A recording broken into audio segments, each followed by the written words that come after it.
وسلام على عباده الذين اصطفى أما بعد فقد قال الله تبارك وتعالى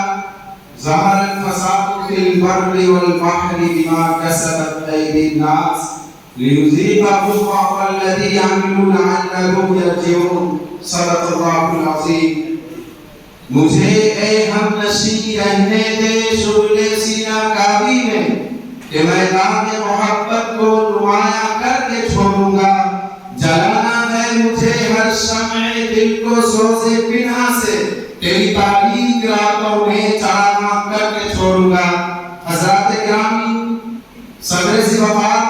معزز اساتذہ کرام اور ہم عزیز رفقائے بس، آج کی ثقافتی بس میں میرا موضوع کتابت اسلام امن و سلامتی کا ضامن ہے. حضرات گرامی،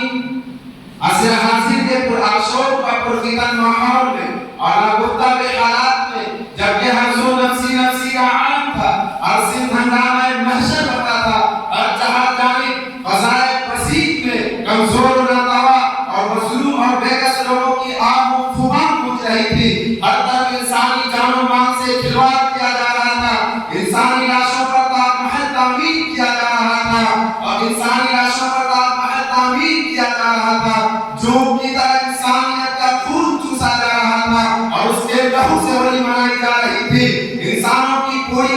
آبادی آنن پانن تہس نہس کر کے اس کی فرق بوس عمارتوں کو زمین بوس اور اس کے عالیشان مکانوں کو تہہ خاک کیا جا رہا تھا. ہر جگہ ظلموں پر بڑی ترساں اور دہشت و وحشت کا سما تھا. ظالم و جابر فرعون و نمرود صفت حکمراں و سلاطین بلکہ درندہ و بھیڑیا صفت افعال جہاں اور جب اور جس طرح چاہتے تھے حملہ آور ہو کر نوع بنی آدم کو تہہ تیگ کر کے اپنا سینہ چوڑا کیے ہوئے دندان میں پھر رہے تھے. غرض ہے کہ اللہ کی وہ زمین جس کے بارے میں لا تفسدوا فی الارض بعد اصلاحها کہا گیا تھا،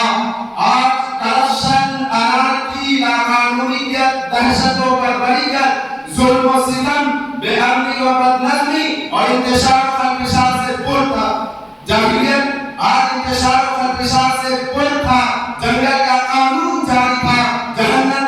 نشان زمین جہنم قرار بنی ہوئی تھی اور جنت سے آئی ہوئی آدم و حوا کی اولادیں سسکتی، بلکتی، دم توڑتی نظر آ رہی تھی اور مظلوم و مقہور اور ستم زدہ افراد بے ساختہ پکار رہے تھے، ربنا اخرجنا من هذه القرية الظالم اهلها. خطۂ عرب پر قرآن میں جامع و بلیغ الفاظ اور صحیح تعبیر میں ظہر الفساد فی البر والبحر کا نقشہ کھینچا گیا ہے. ہم نشینان بس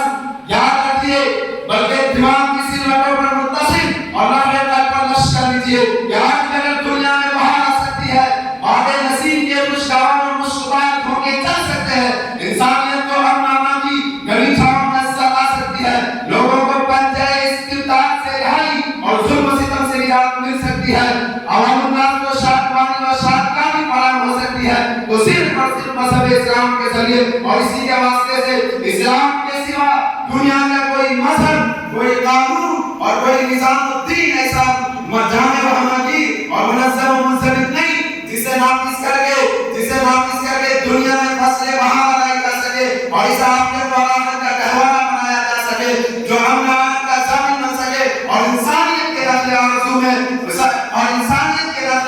میں شادابی و ہریالی لائی جا سکے، تاکہ وہ پہلی بار کی طرح کاروبار کر سکے. سامنے بس ذرا پہلے جاہلیت پر ایک قائلانہ نظر ڈالے اور پھر ہمیں جواب دے کہ جہاں بلد انسانیت کی تشنگی کس نے دور کی، گمراہوں کو صحیح و درست راہ کس نے دکھائی، طبقاتی و نسلی اور علاقائی و قومی تفاوت کی بے بنی کر کے اور کالے و گورے کا فرق مٹا کر جاہلیت کی جب پر بلہاری کس نے جلائی، امن و چین کی بانسری کس نے بجائی، عورتوں کو حیا کی چادر دے کر اور ہاتھوں کا جامہ پہنا کر عزت، عورتوں کو حیا کی چادر دے کر اور ہاتھوں کا جامہ پہنا کر عفت و حرمت اور عظمت و رفعت کے مقام بلند سے آشنا کس نے کیا. آخر میں من قتل نفسا بغیر نفس اور فساد فی الارض فکانما قتل الناس جميعا، قرآن کے دوہر اعلان کر کے ومن احیاها فکانما احیا الناس جميعا، مستعد جہاں فساد کس نے سنایا اور لا تفسدوا فی الارض بعد اصلاحها کا حد رب ڈنکے کی چوٹ پر کس مذہب نے سکھایا؟ اس میں کوئی شک نہیں کہ وہ مذہب صرف مذہب اسلام ہے. ہمارے باغ میں امن و امان کے پھول کھلتے ہیں. ہمارا کام ہے انسان کو انسان بنانا. وآخر دعوانا الحمد للہ رب العالمین.